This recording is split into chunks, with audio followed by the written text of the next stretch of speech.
All right, hello everyone. Welcome to my channel. This is a channel that is dedicated to educating the public on various obscure and esoteric things that the channel feels should be spread more widely. Usually like cosmologies, theories of everything, all-encompassing theories that you can incorporate into your life, and they would enrich your life if you did.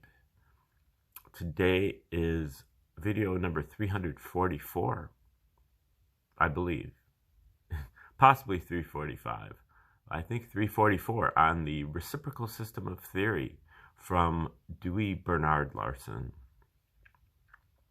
And Mr. Larson was an engineer who lived in the 20th century, and he died back in 1990, but not before he wrote a dozen or more books and about 50 articles, and gave a lot of talks on different aspects of the reciprocal system.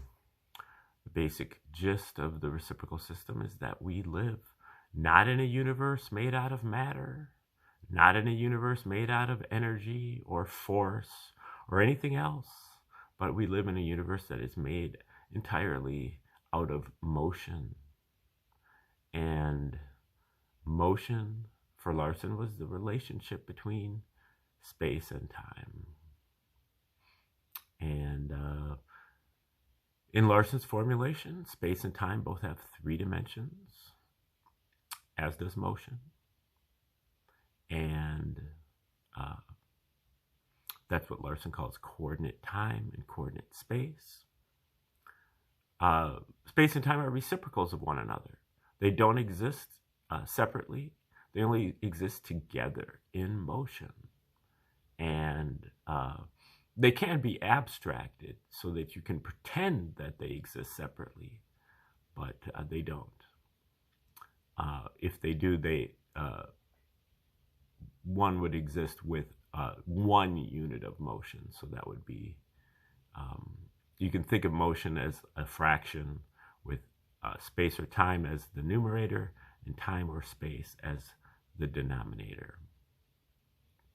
Such as speed. Speed is the most basic form of motion that we know of. Speed is space over time. The bicycle is moving 15 miles per hour. 15 miles of space in 1 hour of time. Space over time.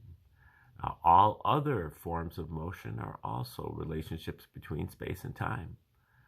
Fractions with time or space as the numerator, space or time as the denominator. But space or time can have 3 dimensions.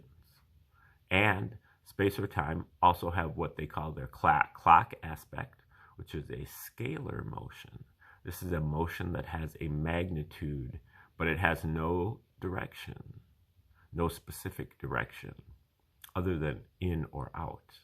And you would envision this using a balloon with dots on it.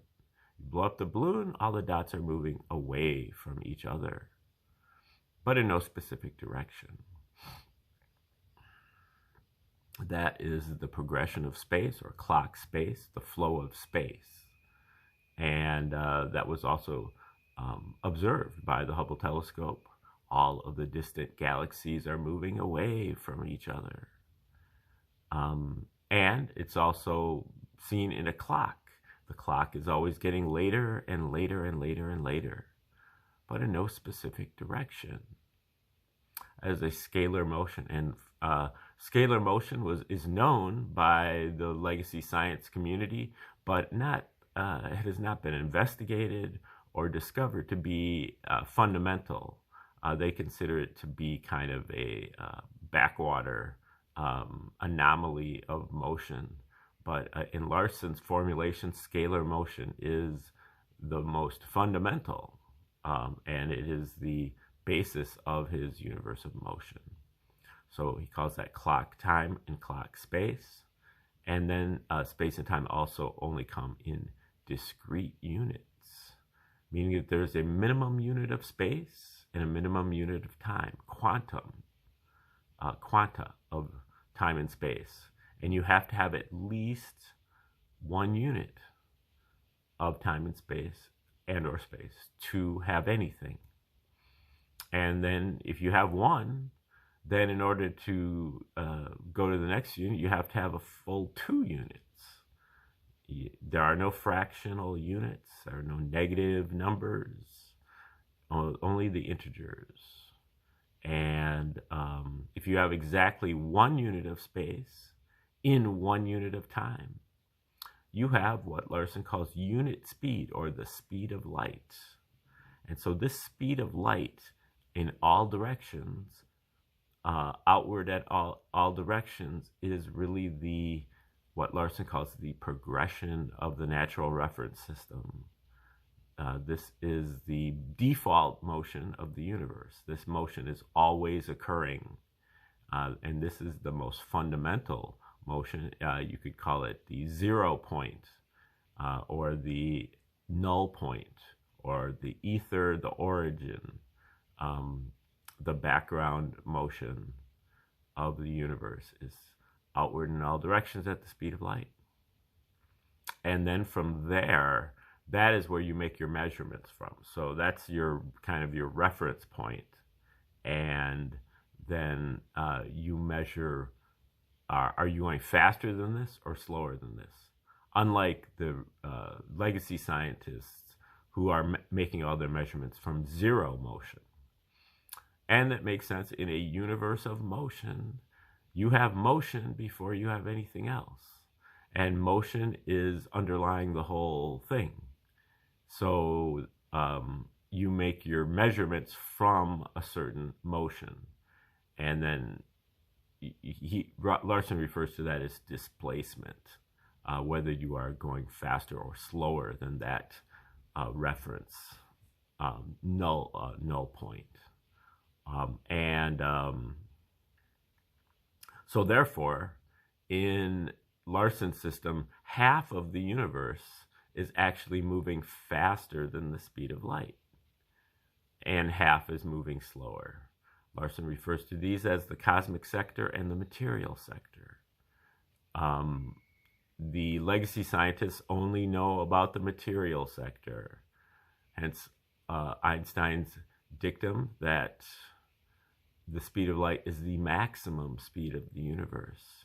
He's neglecting an entire half of Larson's universe, the cosmic sector.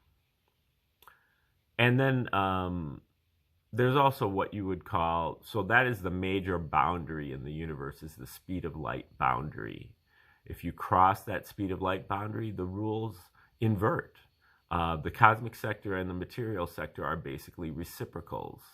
And so in the material sector, you have coordinate space and you have clock time.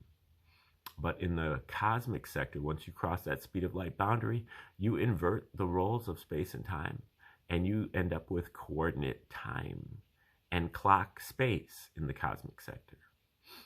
Then there is also the unit boundaries within each sector. Within the material sector, you have what Larson refers to as the time region. And the time region is this kind of region of abstraction where you basically neglect the idea of space because you do not have a full unit of space. And so within 1 unit of space, you have this region of action that Larson calls the time region. It's time only because you don't have space. And since time and space are the contents of the universe, it's got to be one or the other or both. So if you don't have any space, because you don't have a full unit of it, then you only have time.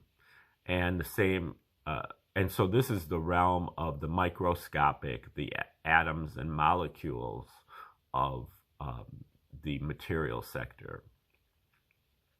Same is true in reverse in the cosmic sector. If you don't have a full unit of time, then you only have space. And that's what Larson refers to as the space region within the cosmic sector. And this is your realm of cosmic microscopic activity, cosmic atoms and cosmic molecules. What Larson refers to as cosmic atoms and molecules, what the legacy scientists refer to as antimatter.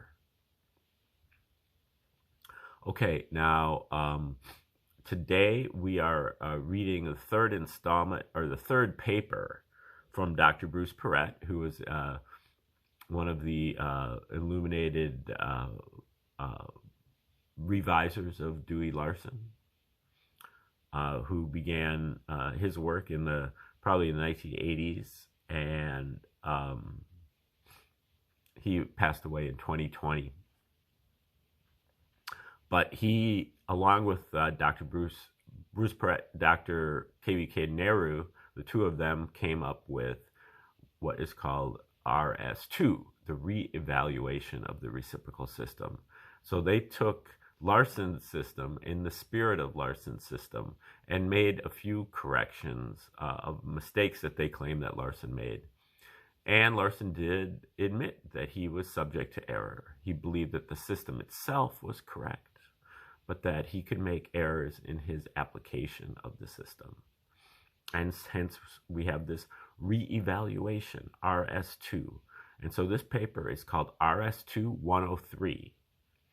We just went through RS2-101 and RS2-102. So this is the third installment here of this series. I believe there are 9 of them.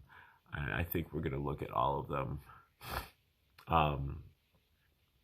And so you'll be able to see kind of the thinking of Peret and also the thinking of Larson, and what Peret is saying that Larson is missing out on, and you can kind of judge that, and then to see in what direction Peret goes here.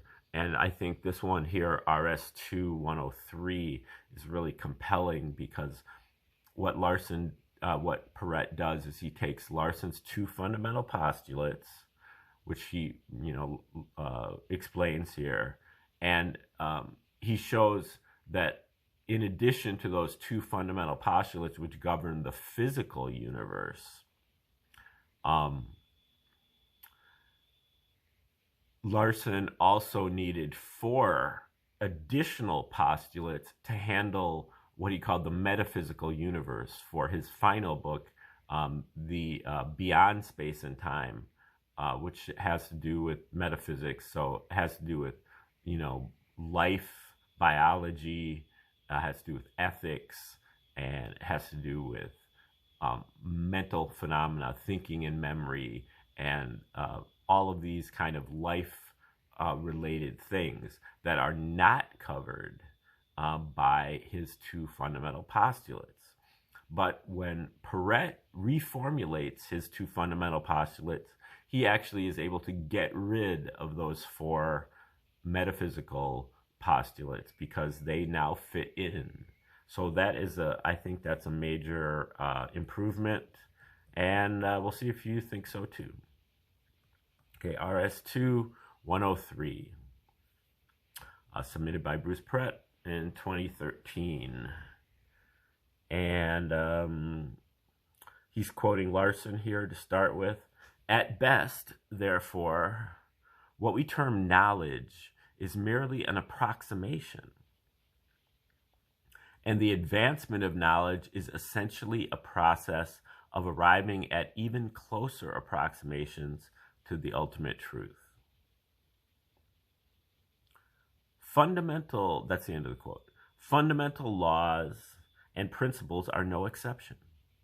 Even though they may have served us well and faithfully in those fields wherein we have utilized them. Let me just check something. I think this also is a quote from Larson. This is a different quote, though. Okay, fundamental laws and principles are no exception, even though they may have served us well and faithfully in those fields wherein we have utilized them thus far. Time comes that greater accuracy is needed. We must replace them with closer approximations in order that progress may continue unimpeded. The carpenter's rule serves its own limited purpose very satisfactorily, but the marvels of modern machinery would be impossible without micrometer calipers or their equivalents. From time to time, therefore, it is well that we should undertake a critical re-examination of our fundamental theory in order to determine whether it is still adequate to carry the additional burdens that our more advanced facilities for observation and measurement have placed upon it. Perhaps the branches of the tree may have become too numerous and heavy for the trunk to support. Okay, now this section is called RS2, the critical re-examination. RS2 is the critical re-examination of fundamental theory using modern tools developed by the computer industry, such as matrices, quaternions, projective geometry, and the resulting artificial reality, commonplace tools we use and experience daily that were inconceivable when Larson first published his first book in 1959.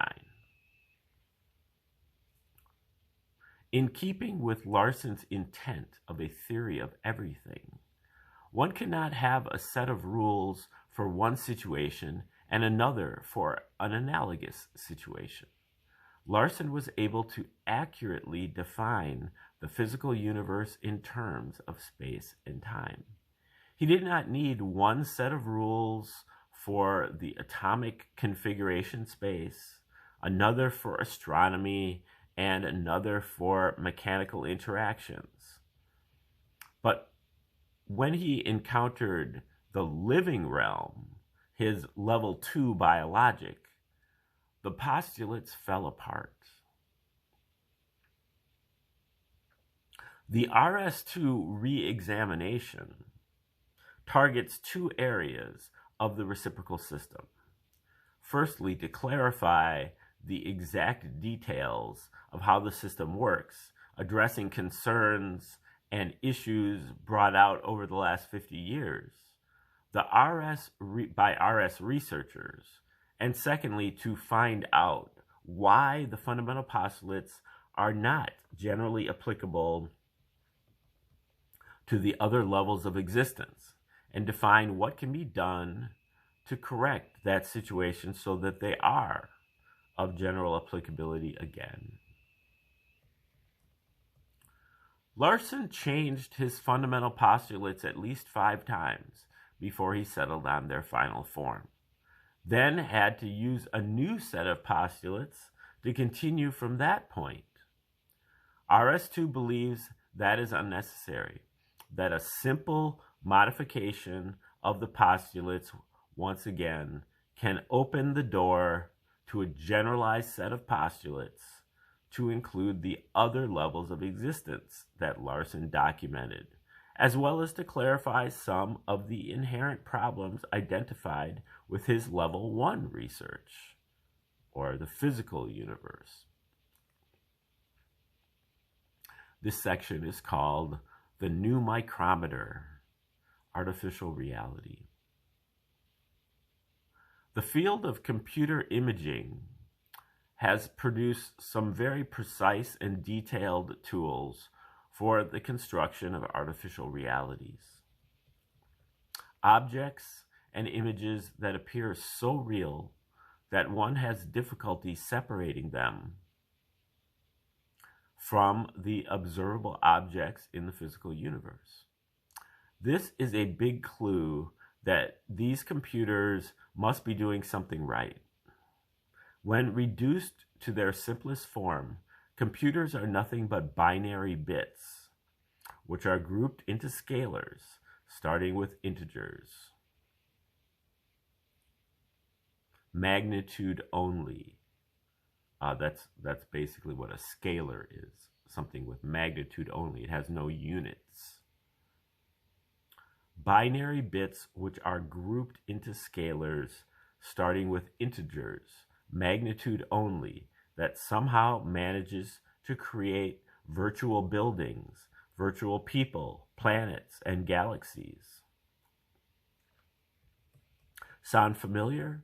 It should. It's the same process that Larson documented as the reciprocal system, from scalars to the physical universe. That's what Larson referred to as his theoretical universe. He took his two fundamental postulates, and through a process of deduction, he derived a theoretical universe. And then through his books, he basically compared his theoretical universe with that of the legacy scientists. Now, I went through that process of deduction in about 15 videos that I did about 10 months ago.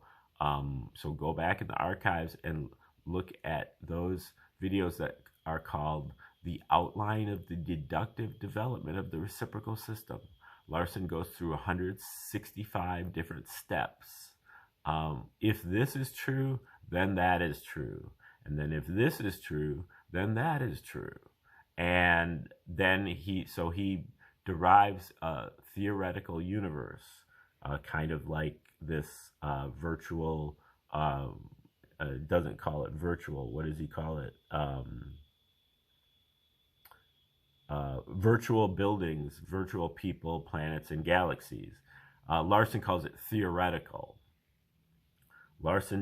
So it's the same process that Larson documented as the reciprocal system, from scalars to the physical universe, from scalar motion to the physical universe, but with millions of man-hours of effort refining the details of the process, creating the artificial realities. In the case of the computer programmers, there are millions of man-hours going into this as opposed to just one guy, Dewey Larson. RS2, or the Reevaluation of the Reciprocal System, applies this new micrometer caliper of computer imaging techniques to replace Larson's Carpenter's rule of the 1950s, and expands upon Larson's request that the system be re-examined regularly to see what these new tools can do to refine and clarify the system. The primary tool in this virtual toolbox is that of projective geometry, a technique that explicitly defines the process from converting a scalar magnitude sitting in the memory of a computer into an artificial reality that is nearly identical to that which we observe. Projective geometry has actually been around a long time. It became popular with the advent of computers and computer imaging, and was used by the military to convert spy plane photographs into three-dimensional scale models so they could figure out what the enemy was building and determine its abilities and limitations. Larson never provided a mechanism to convert scalar motion into coordinate motion other than probability. Projective geometry provides this solution in enormous detail. The second tool in the virtual toolbox is the use of complex quantities to represent linear and rotational motion concurrently. Now, you may remember from your high school algebra class that you learned about complex numbers. So a complex number is a combination of a normal number and an imaginary number. And the imaginary numbers, you might remember, they were called I, in particular I, which is the square root of -1, which is imaginary. But there was also J and K, which went together with I. They were all the square root of -1, and they interacted in various ways. they basically are just 90-degree turns. And so this is a way of being able to map kind of a linear motion and circular rotational motion at the same time. So a complex number is like A plus BI. So a number plus a number times that imaginary number. Okay, so the second tool in the virtual toolbox is the use of complex quantities to represent linear and rotational motion concurrently. Everyone is familiar with how you can define a point in space to determine a direction.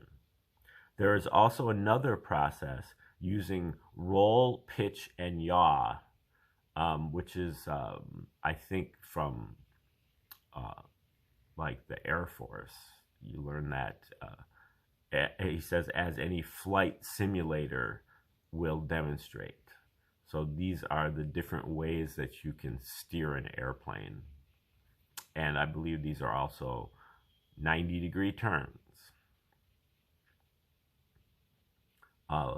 Peret once he said that so the roll is like 90 degrees this way, then the pitch is up like that, and then the yaw is back like this. So you have 3 separate 90-degree turns that are 90 degrees apart from each other. And when you do all 3 of them, you end up basically 180 degrees away from where you were and facing in the opposite direction. Okay, so there's also another process using roll, pitch, and yaw, as any flight simulator will demonstrate. The computer imaging process discovered that they are actually geometric reciprocals of each other. Polar geometry is the inverse of linear geometry. And what better tool than a geometric reciprocal for a reciprocal system of theory? Now, I do wish that Peret would go into a little bit more detail when he's talking about this roll, pitch, and yaw and these complex quantities and projective geometry in general. He does have a footnote here at the end of the article where he talks about kind of the history of projective geometry, but he doesn't go into any detail about this roll, pitch, and yaw. Maybe in future articles he will do that. But we are about halfway through this article right now, and I'm going to stop it off now and then get into the second half of it tomorrow. We should be able to finish it tomorrow.